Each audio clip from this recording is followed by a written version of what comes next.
Hello genius bell.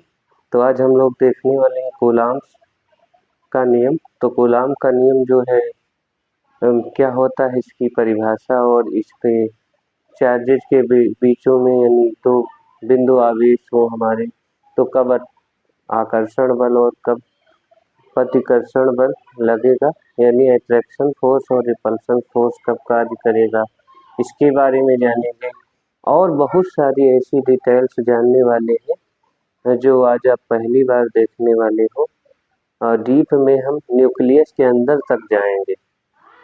Nucleus के अंदर जो कूलाम्स का फोर्स कैसे वर्क करता है, यानी किसी नाभिक में किस तरह से कोई कूलाम का जो नियम है वर्क करता भी है कि नहीं करता है, और इसके एप्लीकेशंस देखने वाले हैं। इम्पॉर्टेंस क्या है कूलाम्स का नियम, क्या बहुत बड़ी दूरियों से लेके बहुत छोटी दूरियों तक कार्य करता है कि नहीं करता है। तो ये सारी चीज़ें हम देख रहे हैं। पीछे अगर आपने बेसिक नहीं देखा है तो जाके देख लीजिए, जिससे आपको आगे पढ़ने में मज़ा आएगा। तो चलिए देखते हैं कूलाम का नियम क्या होता है। तो यानी अगर हमारे पास कोई दो बिंदु आवेश हैं Q1 Q2, तो उनके बीच लगने वाला आकर्षण बल भी हो सकता है, प्रतिकर्षण बल भी हो सकता है। तो दो बिंदु आवेशों के बीच लगने वाला आकर्षण बल तथा प्रतिकर्षण बल उन आवेशों की मात्राओं की गुणनफल के समानुपाती तथा उनके बीच की दूरी के वर्ग के व्युत्क्रमानुपाती होता है। अब बात आती है कि आकर्षण बल कब लगेगा और प्रतिकर्षण बल कब लगेगा।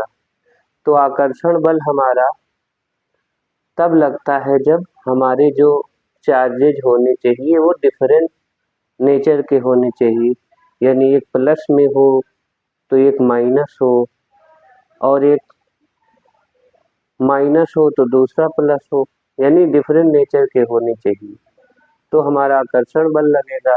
अगर लाइक चार्जेज होंगे यानी सेम नेचर के होंगे तो वो हमारा रिपल्सन फोर्स लगाएंगे, यानी प्रतिकर्षण बल लगाएंगे। तो फोर्स ऑफ अट्रैक्शन और फोर्स ऑफ रिपल्सन हमारा तभी लगता है जब दो चार्जेज किसी माध्यम में रखे हुए हैं और उनकी नेचर क्या है, इन सभी बातों पर, डिस्टेंस कितनी है, कितना फोर्स लगेगा, कितना नहीं लगेगा। हमारा चार्ज क्या हुआ था, खोज लिया गया था कि हमारे धन आवेश होते हैं, ऋण आवेश होते हैं, लेकिन किन्हीं दो बिंदु आवेशों के बीच में कितना बल लगता है हम लोग नहीं खोज पाए थे। तो ये हमारे कूलाम साहब आए और इन्होंने बताया कि हम फाइंड भी कर सकते हैं, हम वैल्यू ज्ञात कर सकते हैं कि किन्हीं दो बिंदु आवेशों के बीच में कितना बल लगेगा, कितना नहीं लगेगा, हमारा चार्ज कितना होगा तो कितना फोर्स लगेगा। ये सारी कैलकुलेशन इन्होंने दी और इन्होंने वही लगभग 1750 से 1776 से 1800 समथिंग के बीच में वर्क किया और बताया। ये कूलाम्स का जो नियम है उसकी के बाद में प्रतिपादित हुआ आया। तो इनका नियम क्या था वो हम समझ ही चुके हैं। अंग्रेजी में भी जानना चाहेंगे और तो according to this law the force of attraction और repulsion between any 2 point charges is directly proportional to the magnitude of product of their charges and the square of distance and inversely proportional to the square of distance between them। तो ये होता है according to this law, if the 2 point charges Q1 and Q2 and distance between them is r, so according to this law इन्होंने दो बातें बताई हैं हमें। वो कौन कौन सी दो बातें हैं? पहली बात है कि जो फोर्स हमारा है Q1 और Q2 ये समानुपाती है किसके? उन आवेशों की मात्राओं के गुणनफल के समानुपाती है और उनकी दूरी के वर्ग के व्युत्क्रमानुपाती है। दूरी के वर्ग के व्युत्क्रमानुपाती होता है जो फोर्स लगता है किसी भी दो बिंदु आवेशों के बीच में। तो अगर हम क्लब कर ले इन दोनों को, इक्वेशन 1 और इक्वेशन 2 को, तो हमारा कुछ इक्वेशन जो मिलेगा F समानुपाती होगा Q1 Q2 अपान R स्क्वायर। इसकी शुरुआत कहाँ से करेंगे, तो हम माना हमारे पास दो बिंदु आवेश Q1 Q2 है जो स्मॉल डिस्टेंस पर रखे हुए हैं और स्मॉल डिस्टेंस स्मॉल r दूरी पर रखे हैं और इनका मैग्नीट्यूड Q1 Q2 है। अभी चार्जेस Q1 Q2 कुछ भी हो सकते हैं। अगर आपको ये जानना रहेगा कि अगर वो चार्जेस हमारे पॉजिटिव होंगे दोनों, तो प्रतिकर्षण बल लगाएंगे, कोई एक पॉजिटिव होगा कोई एक नेगेटिव होगा तो आकर्षण बल लगाएंगे। इस तरह से वो फोर्स वर्क करेगा। अब यहाँ होता क्या है, ये समानुपाती का निशान हमारा जाता है तो हमारा F बराबर K Q1 Q2 अपान R आ जाता है। और यहाँ पर जो प्रैक्टिकली वैल्यू कूलाम साहब ने निकाली थी K की, तो आई थी K बराबर 1/4 पाई एप्सिलॉन 0 आई थी K बराबर 1/4 पाई एप्सिलॉन 0। इसकी जो वैल्यू है होती है, तो ये हम 9 × 10⁹ कूलाम स्क्वायर प्रति न्यूटन प्रति मीटर स्क्वायर कहते हैं। और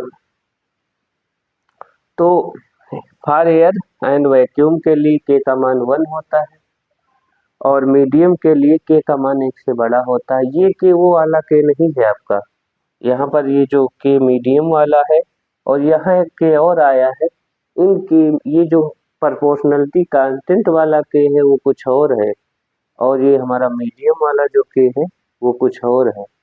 इस आप इसको डिफरेंशिएट रखिएगा क्योंकि वो आपका नियतांक है और ये हमारा परावैद्युत माध्यम का परावैद्युतांक है, किसी भी माध्यम का परावैद्युतांक है। इसकी भी परिभाषा भी हम जानेंगे, इसका मात्रक वगैरह सब जानेंगे। तो यहाँ पर हमारा क्या आ जाएगा, एयर के लिए 1/4 पाई एप्सिलॉन 0 Q1 Q2 अपान R स्क्वायर हो जाएगा और फोर्स का मात्रक आप जानते ही न्यूटन होता है। मीडियम के लिए हमारा 1/4 पाई एप्सिलॉन 0 के Q1 Q2 अपान R स्क्वायर आ जाएगा आराम से। तो अगर हम यहाँ पर देखें तो हमारा यहाँ पर K एक्स्ट्रा अपान में आ रहा है, इसका मतलब क्या आ रहा है, इसका मीनिंग सीधे अगर किसी भी संख्या के बटे में K आ रहा है, यहाँ पर देखो बटे में K आ रहा है, इसका मतलब है अगर K का मान हमेशा 1 से बड़ा ही होता है, एयर या निर्वात के लिए, हवा या निर्वात के लिए हमारा एयर या वैक्यूम के लिए 1 होता है बस, और कोई भी मीडियम हो उन सभी के लिए जो मीडियम में परावैद्युतांक माध्यम होने चाहिए, जैसे वैक्स है, आयल है, पेपर है और हमारा और ये सारी चीजें हैं जो भी परावैद्युत माध्यम वाली होती है, उन सभी में K का मान 1 से बड़ा होगा। निर्वात को छोड़कर और वायु को छोड़कर उसके लिए हमने देखा ही एक होता है। तो यहाँ पर अब बात आती है कि ये जो कूलाम का नियम है हमारा अप्लीकेबल कहाँ तक है। अगर K जो होता है परावैद्युतांक ये मेटल हो जाए तो परावैद्युतांक का K का मान कितना हो जाता है, तो मेटल के लिए इनफाइनाइट हो जाता है। तो हम लोग देखेंगे कि कूलाम्स का नियम अप्लीकेबल कहाँ है। तो कूलाम का जो हमारा नियम है ये बड़ी दूरी यानी बहुत बड़ी दूरियों से लेके बहुत छोटी दूरियों तक वर्क करता है, कार्य करता है, अप्लाई किया जाता है। यानी यहाँ तक कि हम कहें एटॉमिक रेडियस, नाभिकीय दूरी, परमाणुवीय दूरी और नाभिकीय दूरी दोनों के लिए, न्यूक्लियर रेडियस के लिए भी वर्क करता है। हमारी एटम्स की जो रेडियस होती है लगभग 10⁻10 मीटर की होती है। याद रखिएगा 10⁻10 लगभग 1 एंगस्ट्रॉम को कहते हैं। और न्यूक्लियस की जो रेडियस होती है, त्रिज्या होती है, वो 10 की पावर -15 मीटर की होती है। 10 की पावर -15 मीटर जो हमारा होता है, इसे एक फेम्टोमीटर भी कहा जाता है। तो कूलाम का नियम क्या नाभिक में भी वर्क करता है या नहीं? अगर करता है तो इसका रिस्पांस क्या है, इसके क्या वहां पर कोई इशूज हैं? अगर करता है तो नाभिक में जो हमारा सारा किसी भी एटम्स के लिए हम लोग कहते हैं कि जो हमारा चार्ज है वो एक ही जगह पर कंसंट्रेटेड होता है। किसी भी एटम्स का जो न्यूक्लियस होता है वहां पर धन आवेशित हम लोग कंसंट्रेट रखते हैं। अब किसी भी एटम में एक ही प्रोटॉन तो होता नहीं है, बहुत सारे प्रोटॉन होते हैं। और आप जानते हैं प्रोटॉन पर क्या होता है, पॉजिटिव चार्ज होता है। अगर पॉजिटिव चार्ज होता है तो प्रोटॉन प्रोटॉन के बीच में कोलम्बियन फोर्स लगना चाहिए। और कैसा होना चाहिए? प्रतिकर्षण बल लगना चाहिए, यानी प्रोटॉन प्रोटॉन से दूर जाना चाहेगा। तो फिर क्यों कंसंट्रेटेड है वो न्यूक्लियस में, यानी नाभिक में फिर भी वो कंसंट्रेटेड है? तो इसका कारण है कि एक बहुत बड़ा बल, एक बहुत विशाल बल, यानी स्ट्रांग न्यूक्लियर फोर्स, प्रबल नाभिकीय बल कार्य करता है, जिसका मान कोलम्बियन फोर्स की तुलना में बहुत ज्यादा होता है। कोलम्बियन फोर्स का मान नाभिक के लिए, यानी 1 फेम्टोमीटर से 2 फेम्टोमीटर के बीच में बहुत नेग्लिजिबल होता है, ना के बराबर होता है। और वहां पर हमारा जो है स्ट्रांग न्यूक्लियस फोर्स जो होता है, प्रबल नाभिकीय बल, बहुत ज्यादा वर्क करता है। और उसकी तुलना में उसका मान कम होता है, इसलिए वो भारी रहता है, वो नाभिक को कंसंट्रेट रखता है, स्टेबल रखता है। ये कहाँ तक होगा? मान लो, क्योंकि नाभिक में हमारे न्यूट्रॉन्स होते हैं, प्रोटॉन्स होते हैं, न्यूट्रॉन और प्रोटॉन का रेशियो बैलेंस्ड होता है। मान लो हम एटॉमिक नंबर बढ़ाते चले जाएं, बढ़ाते बढ़ाते हम मान लो 82 तक आ जाए, यानी पीबी लेट तक आ जाए, तो अब क्या होगा? एटॉमिक नंबर हमने बढ़ाया तो हमारे जो है न्यूक्लियस भी बढ़े, और हमारे जो है आपका प्रोटॉन बढ़ा, इलेक्ट्रॉन बढ़ा। प्रोटॉन जैसे जैसे बढ़ते जाएंगे और हमारे जो कोलम्बियन फोर्स है वो क्या करेगा? कोलम्बियन फोर्स हमारा जो है बढ़ने लगेगा फिर, क्योंकि अब नाभिक के अंदर बहुत सारे प्रोटॉन आ चुके हैं, क्योंकि एटॉमिक नंबर बढ़ा, बहुत सारे प्रोटॉन आ गए। वो क्या करेंगे? ऐसे प्रतिकर्षित करेंगे, एक प्रोटॉन से दूर जाना चाहेगा।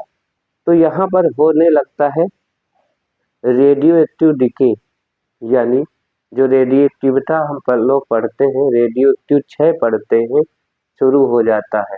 82 परमाणु क्रमांक 82 से ऊपर हम जाएंगे तो एटम, कुछ कण अपने अंदर से इमिट करने लगता है, या कुछ एनर्जी को इमिट करने लगता है।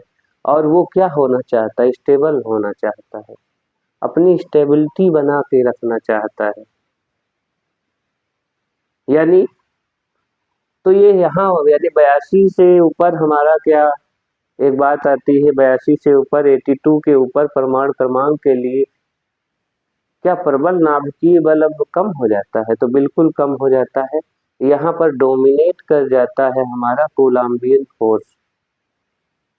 इसके लिए प्रोटॉन प्रोटॉन के बीच में, पहले दूसरे तीसरे चौथे सबके बीच में जो फोर्स लगता है वो बढ़ता चला जाता है।